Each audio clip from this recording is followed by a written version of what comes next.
Hello everyone, it's Shannon here for Hero Arts.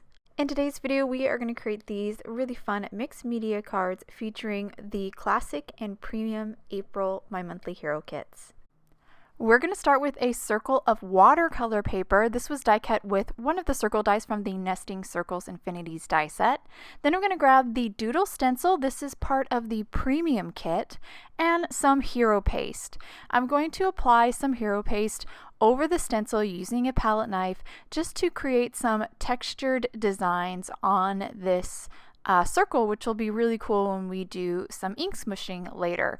So we'll just apply it over kind of thinly, scrape it off the excess, and then we'll remove that stencil, and we'll have to let this circle dry completely before we can do the ink smushing, and that takes about an hour to 2 hours.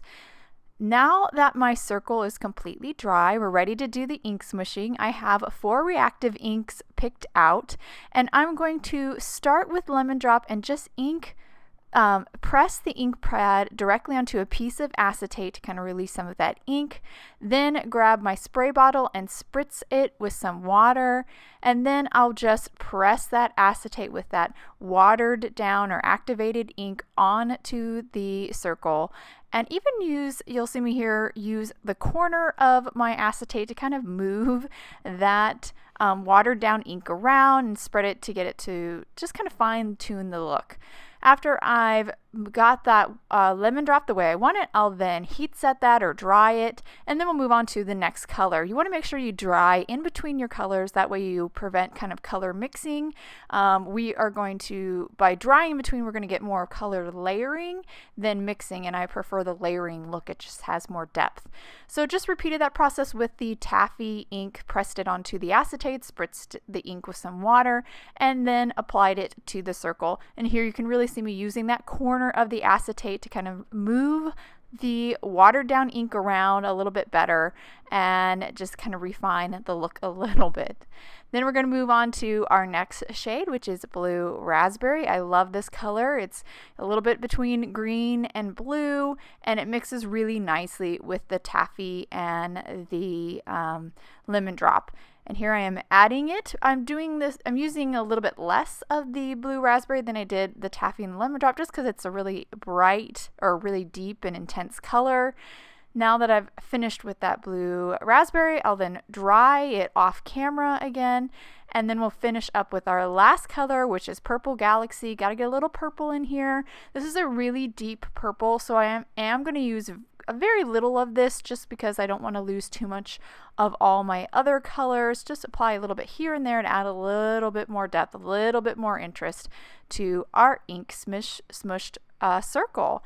So I'm almost done here with the Purple Galaxy, and then we will need to do a little bit of cleanup. There's a lot of residual ink left over those raised areas of Hero Paste, and I'm going to have to kind of clean them up just so they pop and you can really see the white of the Hero Paste.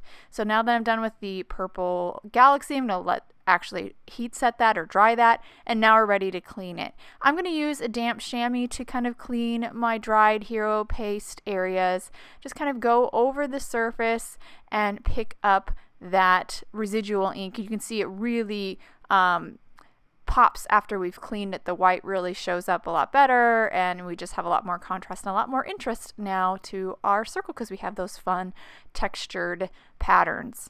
Now we're going to move on to a little bit of stamping. So I have the clear stamp set here. This is from both the Classic and Premium stamps or Premium kits, and I've just grabbed a couple textured stamps from that set. I'm going to ink them up in INTENS-ified Black Ink, and then just stamp them over my circle to again add a little bit more interest to this. Well, this is basically going to be like a little background for our focal point, which will be a die cut, nice white die cut flower or I should say leaves or vase.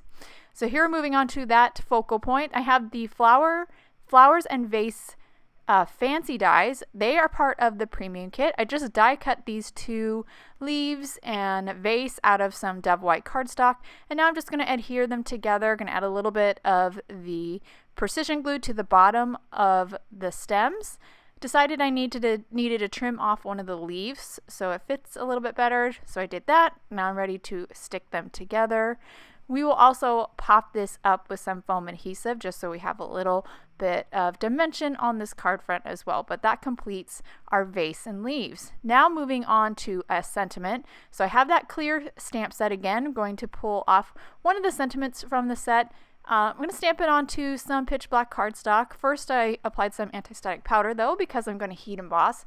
Inked it up in Embossing Watermark ink. And then I'm going to grab some detail white embossing powder, dip my panel in there, have a little bit of cleanup, so just grab my brush to kind of clean up that stray embossing powder, and then we will heat set this with our heat tool. Both the premium and the classic kits come with coordinating dies that cut out the sentiments, which is awesome. So I went ahead and die cut my sentiment out. And now we're ready to pull this card together. I'm going to start by adding some precision glue to the back side of the circle. I am going to kind of have it offset and a little bit hang off the card front. I'll just trim that off with a pair of scissors. Then we're going to move on to the awesome fancy script washi tape that's included in the classic and premium kits. Just rip off a little piece and add that to around my circle just for a little bit more interest. Then we'll move on to that focal point that we created with the flowers and vases fancy dies included in the premium kit. I did add foam adhesive to the backside, so I'm just removing the backing and stick that down. But for my second card, I do use a focal point made from the classic kit, which I'll show you in a second here. Then I'll finish up with my sentiment. I'm going to add a little foam adhesive to the sides so it is balanced and as well as a little bit dimensional. And then I'll place that right over the vase, and that will actually complete this card, this really fun mixed media, but still kind of clean and simple card. Hold up to the camera here so you can get a good look at that really beautiful background circle. It really helps to make our focal point pop. And here's that card that I created using only the classic kit. Didn't use the stencil, but made some white embossing details using the clear stamp set. And that leaf is created with the coordinating dies that are a part of the classic kit. I hope you guys enjoyed today's cards and video. If you have any questions about the products I used, please check out the links below in the description. Thank you so much for watching, and I hope you have a wonderful day.